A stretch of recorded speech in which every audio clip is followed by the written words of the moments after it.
Don't you feel so caught up and trapped in your day-to-day life that all you think about is your next task on your to-do list, the next assignment you have to submit, the people that you've made commitments to, and you never really take a step back and question, what am I even doing this for? What even is the point of all this? And naturally, you just pick up another distraction and drive those thoughts away. As if it's not the one question that could change it all. A couple of weeks ago, I was back at home and I had a little break from my day-to-day uni life, I had a submission, but it wasn't at the forefront of my mind, and I realised I felt purposeless, I felt unfulfilled. I realised that the weeks leading up to that had just been me doing the same thing every day without questioning it, without taking a step back and realising what I'm actually working towards. I'd make the same content for my Instagram and I'd do the same uni work. I'd go to the gym and I'd eat the same food every day. Now, I'm not saying routine is bad, it's definitely not. But it was when I was actually away from that routine that I felt my most anxious, my most stressed, and my most purposeless. So I had to force myself to take a step back. But that doesn't come with just repeating the same task day to day and just focusing on checking boxes on your to-do list. That comes from letting my creativity breathe. Creativity feels fickle. Like a candlelight, it's a small flame. In a dark room, it can light up the whole room. But in a bright one, it has no effect. And so it's your job to not fill your brain with too many light sources. We're so overstimulated with content all the time. People have 7-8 hours of screen time on their phones every single day. And they expect to be able to create something new when all they consume is brain rot. People constantly keep their mind going, keep their mind updated with nonsense. People constantly keep their mind going to keep it updated with things that they don't even truly care about. But it just feels nice to hear about it. There's a serious loss of the time people spend purely unstimulated. No screen in front of them, just them and their thoughts. Now, I like to spend at least an hour each day where I don't have a screen. I either go for a walk or I meditate, or when I'm in the gym, where it's just me and my thoughts. And that's always when I have the best ideas. Perfect is overdone. So many people are paralyzed in the fear that what they create won't be perfect and it won't be good enough to appeal to people.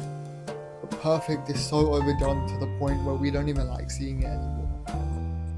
AI has taken over that field, and all I've seen is hate towards AI art and AI generated content because it's too perfect. It's too idealized. There's no human element of it.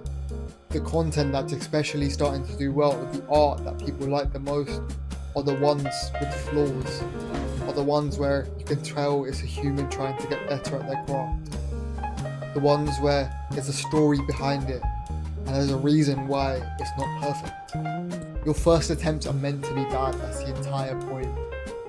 You're meant to make the mistakes that you make because without them you'll never truly become great. So many people that start their journey off and they are incredibly talented and they make something perfect, but they have nowhere left to go because there's nothing to improve on. So take your imperfections and embrace them and use them as a driving force for your art so that you keep getting better. I look back at my graphic design pieces from 2018 and I just think, what was I doing back then? I look back at some of my videos from last year and I'm appalled at the lack of skills that I have, but that's just more of a testament to how far I've come. And until you take that first step, until you understand that it's not going to be perfect, you can never reach that level of accomplishment in the first place. This will be my first video that I've posted on YouTube on this account, and I have no expectation for it to be perfect. As I record this, I'm scared about how my face is going to look and how I'm going to edit this, and whether my voice will come out alright. But in the end, that's part of it. Every single YouTuber has made terrible videos in the past that I'm sure they would love to go back and delete, but that's part of the story. And when I do have 10, 20, 50,000 subscribers, I'll look back and just be grateful that I started in the first place, instead of waiting for me to magically look better or become better at speaking at a camera. The next thing I want to talk about is your inputs. The things that you consume, the things that you eat, the videos that you watch, the people you hang around with, and the places that you visit. Do these inspire you? Do these drive you to create something different? Or do they just repeat that monotonous cycle where you feel trapped? Do the people around you push you to become better, or do they just enjoy sharing their substance with you? Do the videos you watch truly inspire you to create more? Do you explore new places that leave you astonished with the natural beauty of the world and with how humans have developed it?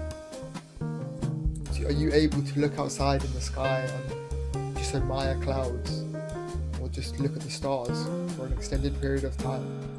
Your creativity and the work that you produce is a direct reflection of your inputs in your life and how you process them.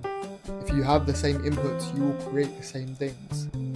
So get out there, or have some new experiences, meet new people that you would never talk to before, visit a new place far from your city and decide to stay overnight randomly. Watch some content on something that you completely disagree with, but it might be interesting to hear a new perspective. See, the more positive things that you collect in your brain, the more you'll start to think, and the more you'll learn to process these things, and the more you'll be able to create from them. One actionable step you can do right now is to create a mood board of the types of content that you like to consume, the types of images that inspire you to live a life that you've always dreamt of.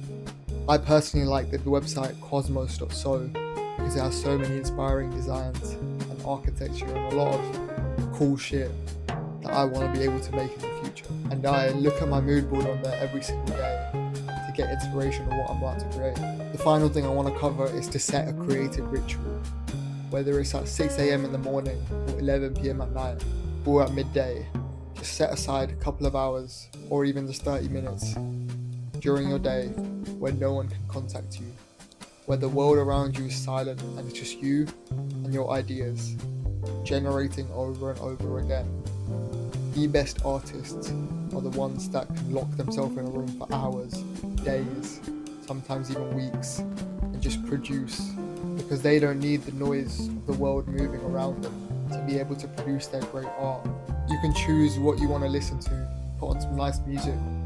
You can choose whatever you want to create. It could be a painting, or it could be a video for your YouTube channel like I am doing today. You just sit down and give it your full focus and see what you can create. At the end of the day, creativity isn't something you should have to force. It's naturally inside all of us. It's inside of you. You just need to give it the room and the space to breathe. You just need to declutter your mind enough so that it can grow and nurture it like you would any other thing. So what I want you to do after this video is just take one thing that I said today and do it. Whether it's going for a half an hour walk with no other distractions, or it's traveling outside of your city just to get a new view in. Just do something that will empower your creativity and you won't regret it. My name is Arav, and I hope you make something today.